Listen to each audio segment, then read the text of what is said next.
Em 1972, esse homem passou quase 7 meses numa caverna, sozinho e isolado, sem contato com a claridade natural, dormindo e comendo apenas quando tinha vontade, pois na escuridão ele não sabia que horas eram, já que também não tinha relógio. Mas ele não estava perdido e nem sofreu um acidente em que acabou preso. Era uma experiência sobre a mente humana, num ambiente em que a luz do sol não entra. E o que ele descobriu mudou a nossa percepção sobre a passagem do tempo e também os rumos da ciência, numa área que ele ajudou a fundar, a disciplina que estuda os ritmos biológicos dos seres vivos, a cronobiologia. Olá, amigos da história! Hoje sabemos que aquilo que conhecemos como nosso relógio biológico é influenciado pelos ciclos do dia e da noite, um período de aproximadamente 24 horas, o chamado ciclo circadiano, que é obedecido pelo nosso corpo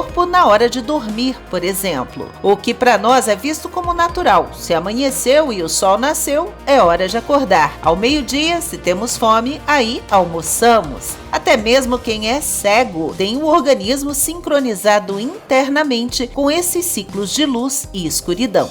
Mas o que acontece com os ocupantes da Estação Espacial Internacional, que veem o nascer e o pôr do Sol 15 ou 16 vezes por dia? Orbitando a 354 quilômetros acima da Terra, a ISS navega a uma velocidade de 27.700 quilômetros por hora e a cada hora e meia completa uma rotação pelo planeta. Assim, os astronautas assistem a um nascente ou poente a cada 45 minutos. Foi inspirado na corrida espacial durante a Guerra Fria que o francês Michel Siffre resolveu fazer a sua experiência embaixo da Terra. Afinal, ele era espeleólogo, um estudioso das cavernas, e queria entender como é percebida a passagem do tempo para quem está exposto a ambientes variáveis. E por isso também decidiu que seria num espaço natural e não num laboratório ou num abrigo artificial como outros pesquisadores faziam. Além disso, estabeleceu um período de observação. Na primeira vez foram 60 dias. Na segunda vez, 10 anos depois, financiado por militares e até pela NASA, ele testou a si mesmo por quase 7 meses no subterrâneo.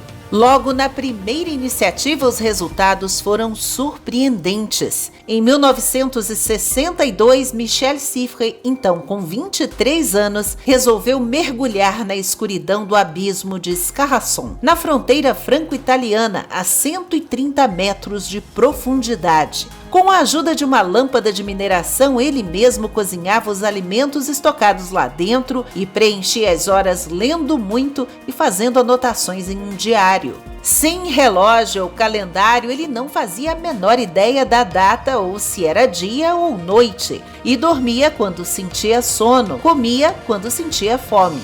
Um telefone era a única forma de contato com a superfície, mas a equipe do lado de fora jamais deveria ligar para ele, apenas atender as chamadas do pesquisador, que ao acordar e antes de dormir telefonava e verificava o próprio pulso. Depois contava de 1 até 120, o que deveria levar 1 minuto para ser feito. Mas os colaboradores lá na entrada da caverna registravam um tempo diferente, o tempo real. Michel levava 5 minutos para fazer essa contagem.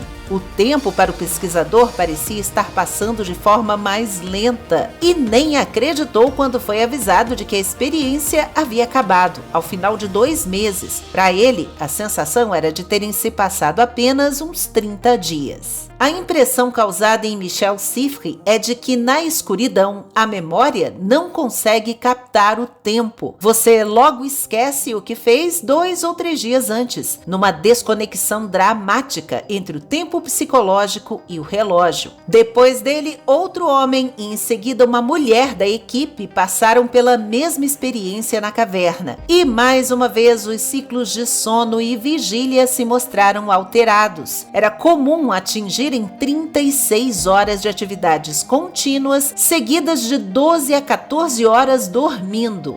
E analisando esses estágios de sono, os cientistas fizeram outra descoberta importante, que existe uma correlação entre quanto tempo uma pessoa fica acordada e o quanto ela sonha na noite seguinte. Para cada 10 minutos extras de atividade por dia, a pessoa ganha 1 minuto extra de sono REM, ou REM, em inglês Rapid Eye Movement. Aquele estágio de movimento rápido dos olhos fechados quando dormimos. A essa altura, os estudos de Michel chamaram a atenção e apoio financeiro do exército francês, que tentou encontrar drogas para aumentar artificialmente a quantidade de tempo gasto em sonhos, na esperança de produzir dias muito longos de 30 horas ou mais para os soldados. Mas a França também tinha acabado de iniciar o seu programa de submarinos nucleares e não sabia nada sobre a melhor forma de organizar o ciclo de sono dos marinheiros. Até a NASA analisou esses primeiros experimentos em 1962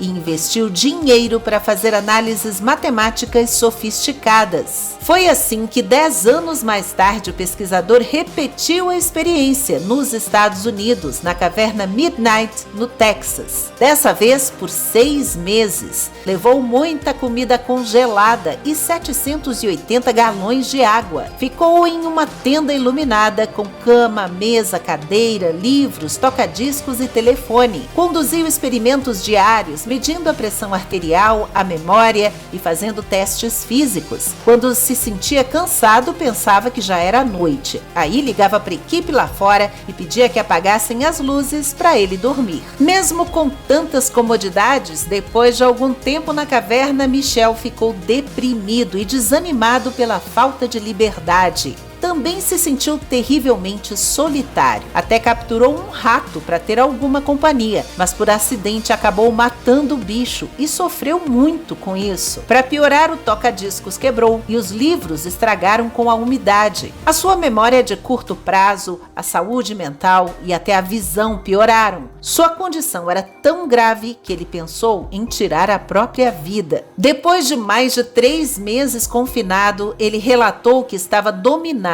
pela letargia e pela amargura e disse: "Atrás de mim estão 100 dias de solidão. À frente aguardam mais 2 meses e meio solitários. Estou vivendo à margem do tempo." Ao final, o cientista concluiu que os astronautas poderiam gerir o seu ritmo biológico sem os marcadores dos ciclos do dia e da noite. No entanto, eles precisariam sim de companhia, pois o tempo não é algo com que os humanos possam trabalhar, compreender e administrar no isolamento. Em 1999, ele repetiu a experiência da caverna na França, onde ficou 2 meses estudando os efeitos do envelhecimento no ciclo circadiano. Seguindo aí o exemplo de John Glenn, o astronauta que voltou ao espaço aos 77 anos de idade. Michel Siffre morreu em 25 de agosto de 2024, aos 85 anos, com 6 décadas dedicadas aos estudos da cronobiologia. Publicou livros e deixou um legado, mas perguntado há poucos anos sobre o que é o